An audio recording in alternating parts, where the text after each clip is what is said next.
আসসালামু আলাইকুম। এই ভিডিওতে আমরা প্রজেক্টাইল মোশনের খুবই চমৎকার একটা প্রবলেম সলভ করব। খুবই ছোটখাটো একটা প্রবলেম যেটা আসছিল বুয়েটে 2002-3 সেশনে। বাট প্রবলেমটা একটু ট্রিকি। তো মানে একটু সাবধানে দেখা লাগবে প্রবলেমটা। খেয়াল করো। এখানে বলা আছে একটি বুলেট 50 গজ দূরবর্তী ও 75 ফুট উঁচু একটি দেয়াল কোন রকমে ভূমির সমান্তরাল অতিক্রম করে। বুলেটটির প্রক্ষেপ বেগ নির্ণয় করো। এখানে আমি যে জিনিসটা লিখতে ভুলে গেছি সেটা হচ্ছে জি এর মানটা প্রশ্নে বলা ছিল 32 ফুট পার সেকেন্ড স্কোয়ার। এভাবেই বলা ছিল প্রশ্নের মধ্যে। এটলিস্ট আমি যেখান থেকে তুলে নিয়ে আসছি প্রশ্নটা কেতাব স্যারের বই থেকে, সেখানে এভাবে দেয়া ছিল প্রশ্নের মধ্যে। এখন প্রথম যে সমস্যা সেটা হচ্ছে এখানে এসআই একক নাই, সবকিছু হচ্ছে এফপিএস এককে দেয়া আছে। আর আরেকটা জিনিস তোমার জানা থাকা লাগবে সেটা হচ্ছে 50 গজ। 1 গজ সমান কত? 3 ফুট। সো 50 গজ মানে হবে 150 ফুট। তাহলে আমি এই সবকিছুকে এভাবেই রেখে কাজ করতে চাই। ওকে? কারণ তোমার কিন্তু কিছু চেঞ্জ করতে হচ্ছে না। কারণ তোমাকে ফুটে দিয়ে দিছে দূরত্বর হিসাব, গজে দিছে মানে সেখান থেকে ফুটে আসতে পারবা। আর ওই স্কেলে জি এর মানটাও তোমাকে বলে দেয়া আছে। সো তোমার আসলে সুইচ করার দরকার নেই এককটা। এইভাবেই থাকতে পারবা। এখন প্রশ্নে যে কথা বলছে যেখানে তোমার একটু খেয়াল করা উচিত সেটা হচ্ছে কোন রকমে ভূমির সমান্তরালে। এই কোন রকমের মিনিং হচ্ছে একটা, ভূমির সমান্তরালের মিনিং হচ্ছে আরেকটা। ওকে? তো ২ টা একসাথে হচ্ছে মানে এখানে আমার কিছু ক্লু আছে যে ক্লুটা আমার এখান থেকে বের করতে হবে। তো খেয়াল করো, এই মনে করো আমার একটা ৭৫ ফুট উঁচু দেয়াল।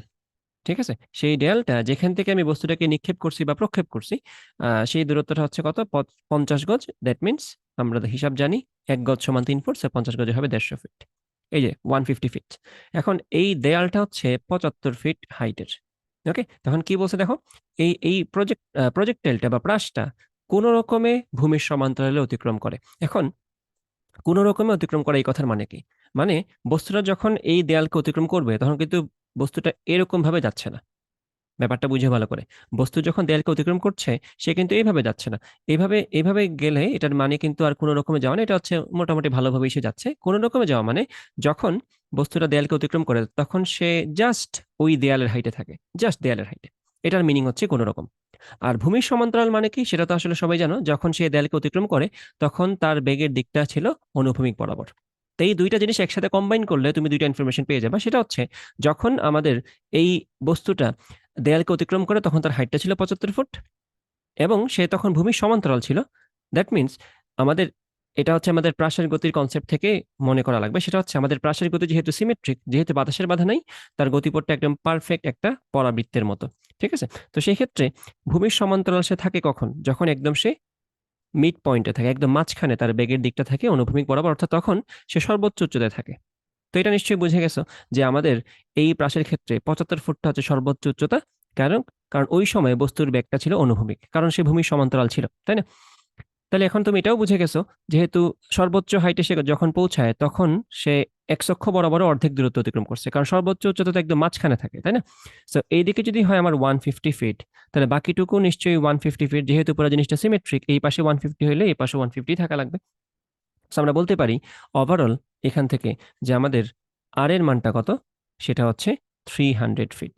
আর এর মানটা কত? সেটা হচ্ছে 300 ফিট। অর্থাৎ অনুভূমিক পাল্লা আমরা পেয়ে গেলাম এবং এট দ্য সেম টাইম আমরা সর্বোচ্চ উচ্চতাও পেয়ে গেলাম। সেটা কত? ৭৫ ফুট। কারণ এ এক কথার মধ্যেই ২ টাই বলা আছে। ভূমির সমান্তরাল এবং কোন রকম। সো আমি ২ টাই পেয়ে গেলাম।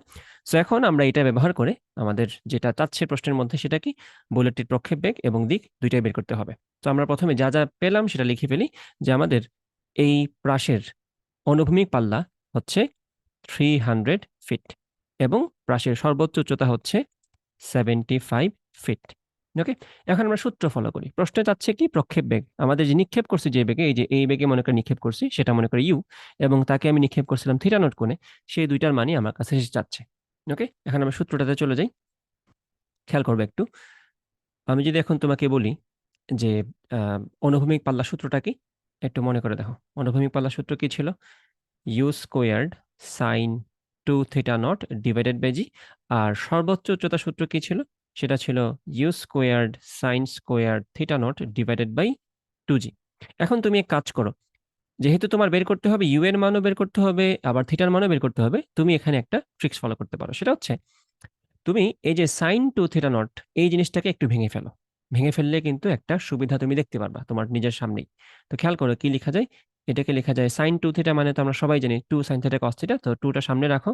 2 u squared sine theta naught cos theta naught, আর নিচে জি আছে, আর এটা যেরকম আছে ওরকমই থাকুক। এখন তুমি বলো এই আর এর মানটা আসলে কত? আমরা কি হিসাব করে বের করছি না? আর এর মানটা হচ্ছে 300, আর সর্বোচ্চ উচ্চতা এইচ এর মান কত? সেটা হচ্ছে 75। এখন তুমি এক কাজ করো, তুমি এটাকে বলো ইকুয়েশন 1 আর এটাকে বলো ইকুয়েশন 2।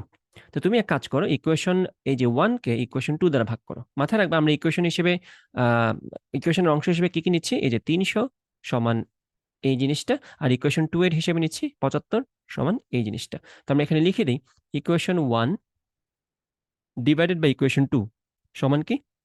1 হচ্ছে 1 এর জায়গায় আছে 300 বাম পক্ষে, এখানে আছে 75 2 এর বাম পক্ষে। তো আমরা এখানে লিখলাম 300 ডিভাইডেড বাই 75। এখন এই পাশেগুলো লিখে ফেলো। ইকুয়েশন 1 এর কি কি আছে? 2u squared sine theta naught cos theta naught divided by g. আর এই যে খেয়াল করে একটু, আর এখানে ডিভাইড বাই 2 নাম্বারটা, তো এটা তো উল্টে যাবে তাই না? ভাগ করতেছি যেহেতু এটা দিয়ে, এটা তো উল্টে যাবে। উল্টে কি হবে?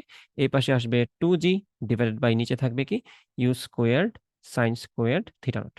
এখন অনেক কিছুই কাটা যায়, কেটে ফেলো। যেমন তোমার ইউ স্কোয়ার স্কোয়ার কাটা যায়, তারপর খেয়াল করো তোমার সাইন থিটা নট, একটা সাইন থিটা নটকে কেটে ফেলবে, জি জি কাটা যায়। তাহলে ওভারঅল তোমার এখানে থাকতেছে কত দেখো, 2 × 2 4, cos theta nought by sine theta nought সমান থাকে cot theta nought. Okay, so এখন 300/75 সমান কত? 4, গুণ করে দেখো 4 আসে। সো এখানে আমি লিখতে পারি যে 4 = 4 কট থিটা নট।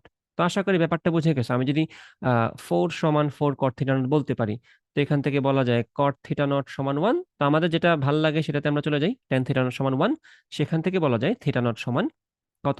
45 ডিগ্রি। তো আমরা তো প্রক্ষেপ কোণের মানটা পেয়ে গেলাম। তো আমরা যদি এখন কোণের মানটা পেয়ে যাই, তো এখন যে কোনো একটাতে, মানে এই দুইটার যে কোনো একটাতে তুমি এখন থিটার মানটা 45 বসায় দাও, তুমি ইউ এর মানটাও পেয়ে যাবে, কারণ তুমি তো এইচ এর মানটা জানো। তো বসাও এখানে 75 সমান ইউ স্কোয়ার্ড, আর সাইন 45 কত? 1/√2, স্কোয়ার করলে কি হবে? 1/2। তো 2টাকে নিচে দিয়ে দাও, সাথে এই 2টা আছে, গুণ হয়ে 4 হয়ে যাবে। আর জি এর জায়গায় তুমি মাথায় রাখবা 9.8 কিন্তু ভুলেও বসাবা না, তোমার হিসাবটা কিন্তু এফপিএস থেকে আসতেছে, তাই কি না? সো এখন তুমি জাস্ট যেটা করবা সেটা হচ্ছে ইউ এর মান সমান হবে কি √4 × 75 × 32। আশা করি বুঝছো। এখানে আর আর আমার সময় নষ্ট করার কিছু নেই। মেইন কথা হচ্ছে তোমার এই সূত্র বা এই যে কথাটা, এই প্রশ্নের মেইন যে হিসাব সেটা হচ্ছে আসলে এই জায়গাতে, যে এই যে কোনো রকমে ভূমির সমান্তরালে অতিক্রম করে। তো কোনো রকমে ভূমির সমান্তরালে অতিক্রম করে দিলে যেটা বুঝাইছে সেটা তুমি যদি বুঝে যাও, তাহলে বাকিটা কিন্তু খুব বেশি আর কঠিন না। এটাই হচ্ছে মেইন টুইস্ট ছিল প্রশ্নের মধ্যে। এটা ধরে ফেলতে পারলে বাকিটা আশা করি বুঝবা। এটা তুমি নিজেই পারবা। আমার পুরা ভিডিও তোমার দেখা আসলে প্রয়োজন ছিল না। এটাই হচ্ছে মেইনলি, যেহেতু ভিডিও বানাচ্ছি তো সলভ তো দিতেই হবে। বাট এই হচ্ছে মেইন কথা, যে তুমি কোনো রকমে ভূমির সমান্তরাল এই ব্যাপারটা বুঝে গেলেই তোমার সলিউশন রেডি। ওকে, তো আশা করি বুঝতে পারছো ভিডিওটা। Thank you.